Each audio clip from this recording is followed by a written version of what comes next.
नमस्कार, आप देख रहे हैं पहाड़ टीवी और मैं हूं नवल खाली। बस कुछ ही घंटों के बाद चुनाव परिणाम आपके सामने आने वाले हैं। ऐसे में भाजपा और कांग्रेस दोनों ही जो पार्टियां हैं, उन पार्टियों ने आगामी रणनीति बनाना शुरू कर दिया है। कुल मिला के दोनों ही पार्टियां जो हैं आगामी रणनीति बनाने में जुट चुकी हैं। ऐसे ही पार्टियों के जो प्लान हैं, दोनों ही पार्टी जो हैं उनके जो प्लान है, प्लान ए, बी और सी, तीनों तरह के प्लान जो हैं दोनों पार्टियों ने तैयार कर लिए हैं। आपको बता दें कि एग्जिट पोलों पर किसी भी पार्टी को पूरा भरोसा नहीं है, क्योंकि इससे पूर्व में जितने भी राज्यों में एग्जिट पोल हुए हैं, कई बार एग्जिट पोल जो हैं गलत साबित हो चुके हैं। और राजनीतिक जो जानकार हैं वो इस बार जो है निर्दलियों की जो भूमिका है उसको बहुत ही महत्वपूर्ण मान रहे हैं। ऐसे में जो दोनों ही पार्टियां हैं, दोनों ही पार्टियों के जो दिग्गज नेता हैं वो देहरादून में डट चुके हैं और निर्दलियों से भी गुपचुप उनके मुलाकातों का जो दौर है वो लगातार चल रहा है। सूत्रों के हवाले से एक बड़ी खबर हम आपको बता दें कि कांग्रेस अपने जीते हुए प्रत्याशियों को कांग्रेस शासित जो राज्य हैं उन राज्यों में भेजने की तैयारी भी कर चुकी है, क्योंकि कांग्रेस को डर है कि कहीं 2016 के इतिहास की जो पुनरावृत्ति है वो ना हो जाए। तक ऐसी तो कोई बात मेरे संज्ञान में तो है नहीं कि हम कहीं बाहर जा रहे हैं। और आगे क्या परिस्थितियाँ आती है राजनीति में, कल क्या परिस्थिति होगी उसका आंकलन आज कर पाना ज़रा मुश्किल होता है। कल की कल देखेंगे, रिजल्ट आने दीजिए। बिल्कुल, अकाउंटिंग को लेकर आप उत्तर प्रदेश के अंदर देखिए क्या हुआ कल रात। 3 वाहनों में ईवीएम मशीनें बरामद। तो भाई ये ऐसे लोग हैं, मैंने कहा ना कि लोकतंत्र के हत्यारे जिनके हाथ में सत्ता है वो कुछ भी करने का काम कर सकते हैं। इसीलिए हमारे प्रभारी जी और तमाम साथियों ने ये निर्णय लिया कि जितने प्रत्याशी हैं, जो हमारे काउंटिंग एजेंट हैं, वो जब मतगणना होगी तो उस समय चौकस रहें, और ख़ास तौर से पोस्टल बैलेट के परिप्रेक्ष्य हम चौकसी रखेंगे और ये हमेशा होता आया है।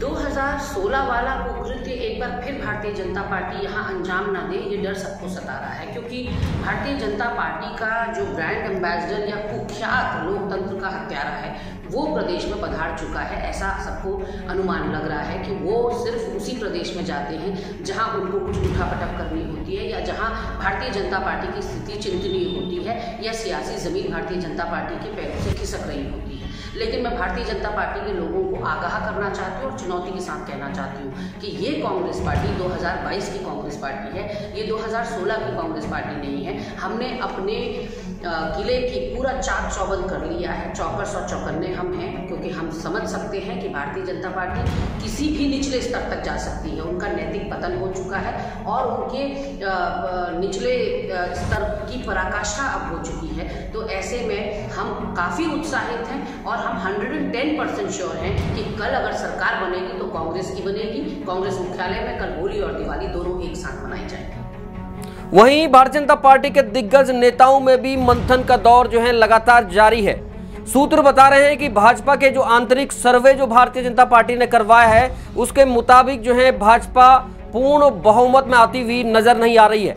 ऐसे में भाजपा के जो दिग्गज नेता हैं उन्होंने भी आगामी रणनीति बनानी शुरू कर दी है और प्लान जो ए, बी और सी है, तीनों प्लान पर वो भी लगातार अपना काम कर रहे हैं। देखिए, भाजपा का कोई ए, बी, सी कोई प्लान नहीं है। हमारा एक ही प्लान है कि हम लोग पूर्ण बहुमत की सरकार ला रहे हैं। जनादेश हमको मिल रहा है, जनता का आशीर्वाद मिल रहा है। हमारे 5 वर्षों के काम के आधार पर केंद्र सरकार और राज्य सरकार की डबल इंजन की सरकार ने मिलकर जो भी काम किए हैं उसके आधार पर, मोदी सरकार की योजनाओं के आधार पर लोगों को जो राहत दी है, उत्तराखंड का जो मान सम्मान गौरव बढ़ाया है, हमारे यहाँ के 1 दर्जन से भी अधिक महानुभावों को, चाहे वो CDS विपिन रावत जी हों, अजीत डोभाल जी हों, 12-15 की श्रृंखला है। पूरे देश में हमको गौरव प्राप्त हुआ है हमारे महानुभावों का सम्मान मिलने से। जहाँ तक बात रही निर्दलीय और अन्य दलों के लोगों का सहयोग लेने के सरकार बनाने में, मुझे लगता है कि इसकी कोई आवश्यकता नहीं है। हम पूरी तरह से आश्वस्त हैं अपने काम के आधार पर कि पूर्ण बहुमत हम अपने ही दम पे ले आएंगे, बल्कि हमारा आंकड़ा जो है कहीं ना कहीं 42 से 45 के बीच में पहुंचेगा, इतना हमको विश्वास है। अपने काम के आधार पर ईश्वर का आशीर्वाद तो मिलेगा ही, लेकिन उससे भी बड़ा जनता का आशीर्वाद हमको मिलने जा रहा है।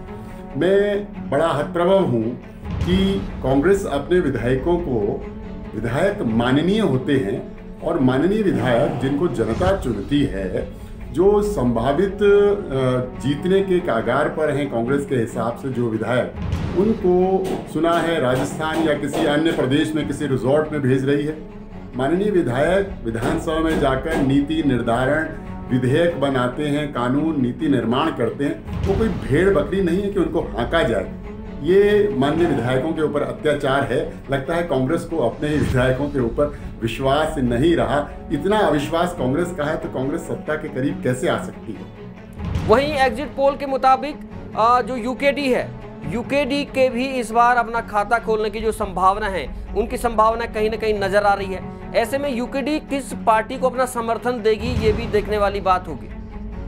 दिल्ली वाले दलों से लगातार ये जनता भी छली जाती रही है और दिल्ली वाले दलों ने यूकेडी के साथ भी धोखा किया है। हमने इस बार ठाना है कि चाहे पूर्ण बहुमत के लिए एक सीट की भी कमी रहे या फिर यूकेडी की एक सीट मात्र ही क्यों ना है, हम लोग किसी भी तरीके से दिल्ली वाले दलों के साथ कोई गठबंधन नहीं करेंगे। अब आपको हम जो है एक बहुत ही दिलचस्प जानकारी भी इस पूरी खबर में बताने जा रहे हैं।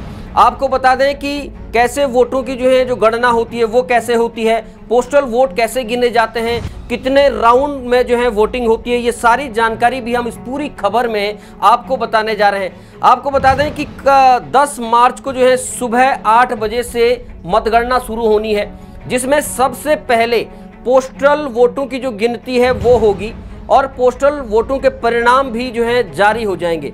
यानी सबसे पहले पोस्टल वोटों के परिणाम जारी हो जाएंगे और उसके बाद जो प्रत्याशियों के रुझान है वो रुझान भी आने शुरू हो जाएंगे, जिसके बाद लगभग 8:30 बजे से ईवीएम वोटों की गिनती शुरू हो जाएगी, जिसमें 14 टेबलों में रखी जो ईवीएम है उनके माध्यम से काउंटिंग के राउंड शुरू हो जाएंगे, जिसमें ईवीएम मशीन के रिजल्ट 1 का जो बटन है वो बटन दबाया जाएगा और जिसके बाद पता चल जाएगा कि किस प्रत्याशी को कितने मत मिले हैं। और इसे बाकायदा एक डिस्प्ले बोर्ड जो है वहां पर लगा होगा, उस डिस्प्ले बोर्ड के माध्यम से भी इसको दिखाया जाएगा कि कुल प्रत्याशियों को कितने कितने मत जो हैं पड़े हुए हैं। आपको बता दें कि इस पूरी जो प्रक्रिया है, इस प्रक्रिया में कम से कम जो है 3 से 4 मिनट का जो समय है वो लगता है और जो एक राउंड जो होता है उस राउंड में 12 से लगभग 12,000, 10 से 12,000 के बीच में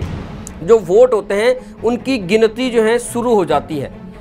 14 टेबलों में क्योंकि ईवीएम रखी होती है और वो 14 टेबल पर मौजूद जो मतगणना कर्मी होते हैं वो हर राउंड में एक फॉर्म होता है उनके पास। 14 फॉर्म 17C को भर कर के एजेंट के हस्ताक्षर उस पर किए जाते हैं और उसके बाद वो जो है वो फॉर्म आरओ को देते जाएंगे और उसके बाद जो है आरओ हर राउंड में जो मतों की गिनती है उसको दर्ज करते रहेंगे। इस नतीजे को हर राउंड के बाद ब्लैक बोर्ड वहां पर लगा होता है, ब्लैक बोर्ड पर भी लिखा जाता है और बाकायदा जो लाउड स्पीकर है उसकी मदद से भी जो है वोटों की जो है घोषणा की जाती है। कुल मिलाकर देखें तो जिन सीटों पर लगभग 1 लाख से कम मतदाता हैं उनके रुझान 10 बजे तक सामने आ जाएंगे। अब देखना ये होगा कि 10 मार्च को उत्तराखंड की जनता किस पार्टी के हाथों में आगामी 5 वर्षों की जो सत्ता की चाबी है वो सौंपती है। पहाड़ टीवी आपको लगातार अपडेट करता रहेगा। देखते रहिए पहाड़ टीवी। तब तक के लिए नमस्कार, धन्यवाद। जय हिंद, जय भारत, जय उत्तराखंड।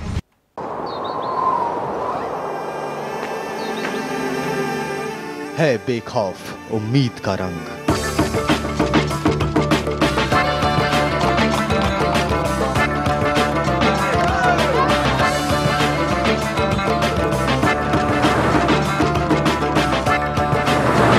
है आस्था भी।